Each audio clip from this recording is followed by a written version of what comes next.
We're going to make a homemade Bisquick mix. It's actually a mix that you can buy that you can make pancakes and cookies and waffles and all kinds of desserts and strawberry shortcake biscuits and whatever. In fact, one of my apple cinnamon bars are made with this mix.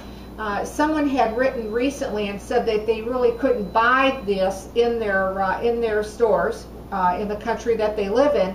So I wanted to put on this recipe so you could make your own, or for those people that want to save money to make their own instead of buying the box. So let's get started. You're going to need 2 large bowls, and in one large bowl what I started to do was to sift 6 cups of all-purpose flour. And I'm just going to start putting this into my sifter. And you're also going to be putting in 3 tablespoons of baking powder. So I'm just going to put about half of that in there. And then I'm going to sift this. What you want to do is, once you combine it all, you want to sift it together about 3 times, just to make sure that everything has combined well and that type of thing. If you don't have a little sifter, of course, you can use a strainer or that type of thing, whatever easier or whatever you have in your kitchen. So I'm going to put the rest of that baking powder, and that was 3 tablespoons.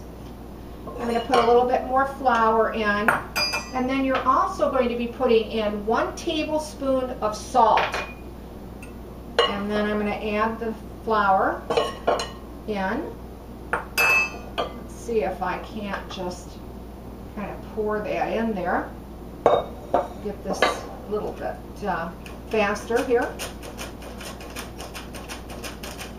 And again, once you combine it all, then I would go ahead and sift it again at least a couple more times. You want to bring it all together and sift it for at least 3 times.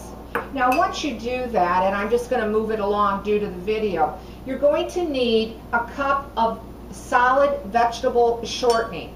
And you're going to need to put that right into your dry mix.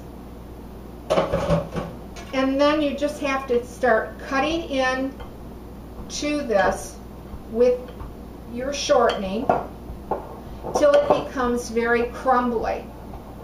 Now this is what takes probably the most amount of time to do it. Now you can also, if you prefer, with clean hands, just start bringing it together with your hands and your fingers. But just start cutting that in till it becomes all very much like a crumbly mixture. So with my clean hands, I'm going to do that and just start bringing it together, squishing it with my fingers, getting to the bottom of the bowl, working those sides till it all combines. Now you're going to need either a Ziploc bag or some type of container to put this dry mix in, because what you want to do once you do put it in a Ziploc bag or whatever your favorite container is, you do want it to be airtight, and you do want to keep it in the refrigerator. What's nice is, though, you can keep it up to 4 months. And usually when you start using this for your pancakes or waffles, or you start to do desserts or even cakes with it, and there are so many recipes that you can make with this mix, that's going to, you're going to use it up quickly. You really will. So I pretty well have everything combined, and I don't know if you can see it or not, but it's quite crumbly. And then what you want to do is, again, just put it in a Ziploc bag if you prefer, and then you can put it also in a container if you want to do that. And that's what I find is easier. and just for it to store away, but do keep it in the refrigerator because of the shortening. That's your best bet. And you'll be able to use that up in 4 months' time. And let's just put the rest of it in there. And we'll get the air out of the bag.